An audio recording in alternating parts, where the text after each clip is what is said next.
This is the Good Neighbor Podcast, the place where local businesses and neighbors come together. Here's your host, Jeremy Wolf. Hello, everyone, and welcome back to another episode of the Good Neighbor Podcast. I'm your host, of course, Jeremy Wolf. And today I'd like to welcome to the show Dori Luzardo. Hope I got the pronunciation right there. Did I nail it, Dori? You did. You got it. Oh, yes. Batting 100 right off the bat. Perfect. And Dori joins us from the Angels Reach Foundation, which is a nonprofit. Anytime I meet a business that is a nonprofit, I'm always very, very happy to kind of showcase and spotlight what they do. Very important, the work that nonprofits are doing in our community. So with that, thanks everyone for joining us. Dori, thank you for being here. I'm excited to get into this. Start by telling everybody a little bit about what you do at Angels Reach Foundation. I'm happy to, Jeremy. So Angels Reach Foundation is a transformative nonprofit. We've been established since 2004, and we have been focused on creating a world free from labels. That is our main mission, and that encompasses our work with the neurodivergent youth. We have specialized in working with children, youth, and young adults who are somewhere on the autism spectrum, or who have emotional or behavioral challenges. But I think that what makes us truly, truly unique is our sense of community. We believe that our world is designed to bring everyone together and that everyone has value.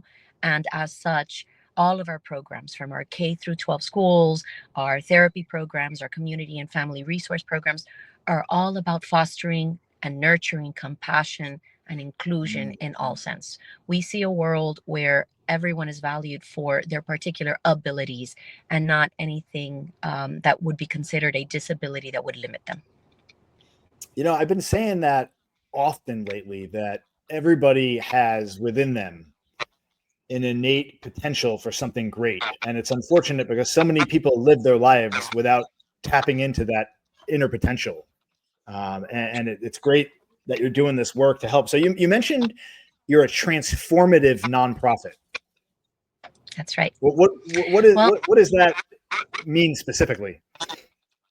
Well, when we say that we are a transformative nonprofit is because we are very prepared and very happy to go into situations such as educational systems or community employment systems where there are barriers to that limit some individuals from fully participating and fully benefiting from all of the resources that a community can offer. And we go in there with compassion, with understanding, with the belief that just a little bit of information can make a huge difference. And that's what we provide. We bring information, we bring information, we bring resources, we bring training, we bring specialists, and we help make what was considered impossible before possible. Now, are you dealing specifically with youth, or is it all ages? Like, what is your demographic? So, our youngest begins at 2 years old, and Okay. our oldest has been 43. So Oh, wow. yes. Now, most of our population is school aged. Most of our population is somewhere between 5 and 22, but we go where the need is. So since there is a specific need for young adults who have some condition that may limit their ability to be able to become steadily employed, for example, we have started to reopen our young entrepreneurship program, where we help these individuals with great talent, but perhaps social phobias or social inadequacies limit them from really feeling that they fit in, at least right now, into a regular employment setting. We help them become self-sufficient by running their own entrepreneurship, but with support. So the administrative side can be supported, the kinds of things that bring them great stress, the accounting, the legalities, that can be supported through the foundation, and they can be the talent and do what they love to do. So while most of our population is school aged, again, we go where we're needed, whether it's here locally. We are happy to go into any city, any county, any country that we are asked to go and provide our services and support. So how are you typically getting the message out? Like, how do you said when you go anywhere, how are people finding out about what you do? How do the people that need your service ultimately connect with you? Well, it's amazing because as a nonprofit, our budget for marketing is never really very big. Mm. Over 90% of our resources go directly to the individuals who work with the neurodivergent community and the special and the regular community that integrates with the special one. So people find out about us through word of mouth, through programs like yours, Jeremy. It's very grassroots. One family tells another, tells another. We have local universities that refer to us. We have local school systems that refer to us, and it really is very organic. Yeah, I would think that the local schools would be a wonderful resource for, or you'd be a wonderful resource for them, and partnering with them and doing things like that. And then, like you mentioned at the top of the show, community engagement, right? Really Absolutely. integrating your roots within specific communities. And you said you go anywhere. Where are you based out of? Like, is there a primary area for? Is it like mostly Broward County? Is it something that you also work with students remotely on, or do you need to go to them physically? How does that kind of work for you guys? So pretty much yes to everything that you said. A little bit of it all. Yes, we work within Miami-Dade and Broward counties. We are able to open micro schools or micro clinics within community private schools wherever they are. It does cost them nothing to have our micro clinic or our micro school within their facilities. And as a matter of fact, sometimes we can even become a contributing member to those schools. We do have remote services. So for approximately 10 years, we've had remote K through 12 school programs as well. We do homeschooling learning pods wherever these families are situated. We just need a group of 5 and we're ready to go. We can provide therapy services, Dade and Broward County. We provide community resources, training, advocacy, consulting anywhere in the United States and in Latin America as well. We have been invited by, in our history, by different Latin American countries and by Puerto Rico to take our services there, and we will fly a team out for free. We just ask that it not cost us. So if they can offset the cost of the flight and house us in somebody's home who's not going to kill us, because usually it's mostly females who travel together, but house us and we're happy to spend a week, 2 weeks, and provide intensive training, come back and provide supervision virtually. So we're mostly Miami-Dade and Broward headquartered, but we go anywhere. Now, how long has the foundation been in place for? When did you guys start? We started in 2004, so it's been It's been 20. quite some time. Yeah. Okay. So, and this is your full-time endeavor, right? That you do this. No, this is full time and a half. This is my three natural born children have grown up knowing that there's a fourth bodiless child that belongs to them, and that's the foundation, because it goes wherever we go. And this is my passion. I gave up my teaching career of 20 years actually to be able to dedicate myself to this. That was going to be the next question. You know, many times people end up, like when they're young, they have a passion for something and they end up doing that and making that their life's mission. And then other people start off in something totally different and then pivot midlife. So this for you goes back to pretty much the beginning, right? At what point did you realize that you wanted to be in education? I knew that I wanted to be in education since I was a little girl. I used to play with my dolls and pretend that I was a teacher and has a classroom. That was my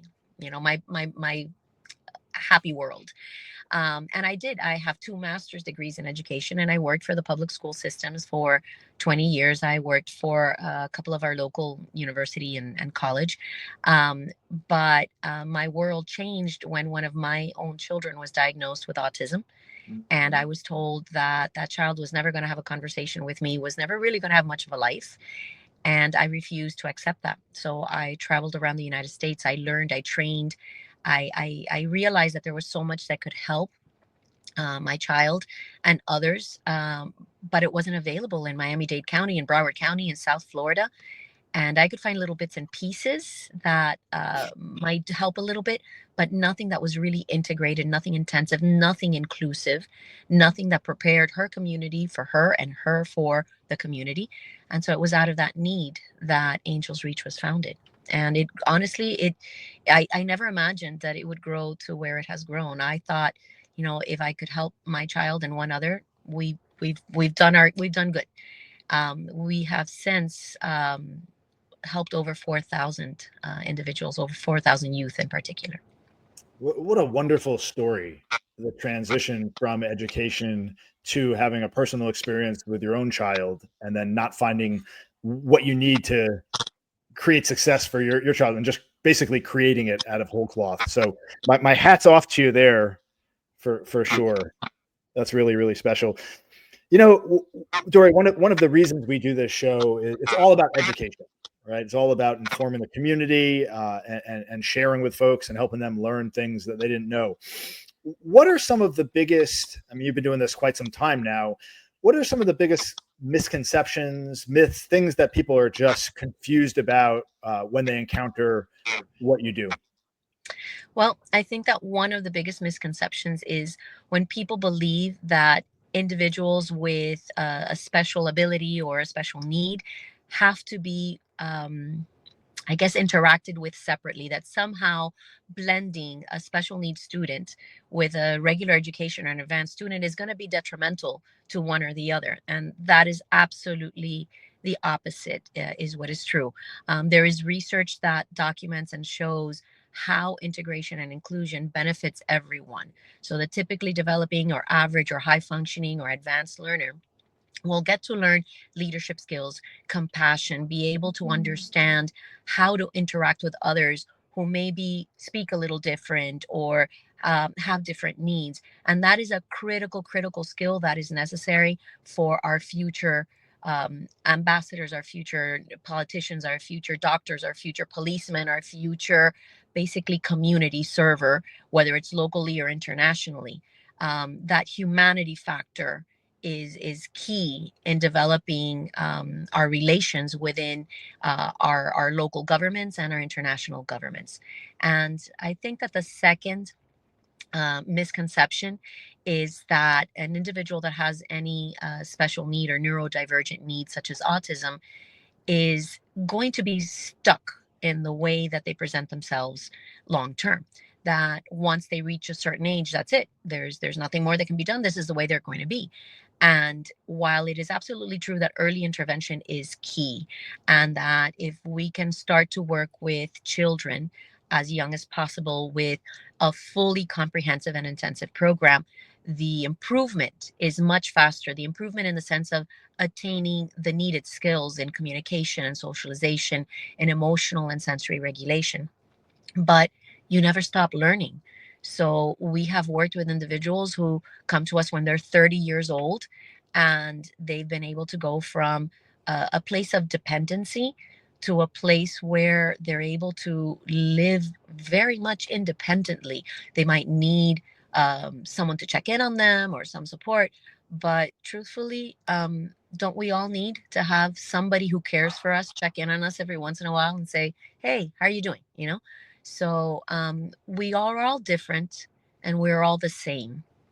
And hopefully we get to spread our message that the fact that someone dresses differently, doesn't make eye contact with you the way that they should, perhaps has a different way of communicating, doesn't mean that they are cognitively impaired or emotionally stunted or that they need to be isolated. On the contrary, they have so much that the typically developing population can learn from. And I say that kind of hesitantly because truthfully, I don't know who is fully 100% typical anymore. I don't know if I am. So Are any of us 100% typical? We're all humans. We all there's a big spectrum. Really, really interesting stuff. Looking back in my own life, one of the things I've come to realize, like when I was younger, I was always looking to avoid pain, change, struggle, all the things that typically make us great. And so as I've gotten older, I've come to realize that change comes off the back of struggle, right? And the more we learn to deal with that, and the more we learn to push through that, the better off we are. So there's a lot of things that happened throughout my life where at the time going through it, it felt like it was the end of the world. There was no coming back from it. I was struggling tremendously. And having gotten through that and looking back at it, you often look back at these experiences and are forever grateful and so happy to have gone through that. Is there something that comes to mind throughout your journey, professionally, personally, that fits that bill, right? Where you were just down in the dumps, so to speak, and you didn't think there was any way out. But sitting here today, looking back on it, you're again grateful for having gone through that experience. Absolutely. Actually, there are, as you're speaking, I'm thinking of several instances in my life where I thought, I can't handle this. I can't do this. I apologize. I need help. And it's exactly as you say, Jeremy. Once you go through it, you go back and you say, I am so grateful to have been able to go through that. And it also, I think, gives you courage when you look forward to say, if I was able to get through that, I can get through this as well. And I can help someone else who's going through it get through it as well. So most recently, I think that one of the greatest challenges that, personally, obviously, as a mother, being told that your child is going to have a very limited life is extremely heartbreaking. And you have two choices. You either accept it or you fight it. I'm very grateful that I have very stubborn genes that I inherited from my parents, and I'm still fighting. But I think that most recently, the foundation has just overcome. We are so grateful. We look back at the last 3 years, and we have just summited another peak because we went through an extreme hardship when we had sacrificed a huge investment. I mean, we saved for years. Our board of directors contributed funding, and we made a huge sacrifice, and we purchased a beautiful property. It's a huge property that we thought was going to be our forever home. And unfortunately, there were complications that were unexpected that surprised us regarding permitting and occupancy and things like that. And we were asked to evacuate our beautiful building. After we had received permission to be there, we were asked to evacuate our beautiful building with 1 day's notice, including, which meant relocating about 120 special needs students. Wow. And that was that would have been difficult for any student, but when you are working with children with autism who require stability and routine, that was an extreme hardship. And for the families as well, most of the families in our schools are very, very low income. And so they don't have a lot of resources. But something good always comes out of every challenge. And while we kind of became gypsies and we had to move around multiple times in the last 3 years, we have found that in the process, we have not only reestablished ourselves, but we have reopened again the possibility of doing something we used to do before that we loved. And that is to not just operate our own programs, but to offer and open the micro clinics and micro schools in other private schools. And we have started to again receive invitations. Right now, we're working with the city of Madrid in Spain, where we have been invited to start a multi-phase program and create basically Angels Reach satellites in Madrid. Why Madrid? Do you have ties to Madrid? What was it that launched that over there? So again, it's everything happens. I think there's a purpose to everything, and we never have sought any of our international connections. We've been invited. They come present themselves to you. Right. So what happened is that we received a young lady into our school program whose parents were, the dad was from Madrid and the mother was from Latin America. And their intention was to be here for a year before they returned to Madrid. And the dad happens to work in the medical field for the government of Madrid, and he was called back early. So the family had to relocate, and the daughter had done extremely well. She had tried 2 other schools before coming to us, and she had experienced bullying, and she's very high functioning, but just was not accepted. And so she flourished with us and was doing so well. And then the floor was pulled out from underneath them, and they had to move back. So they moved back, and they found the best of the services for her.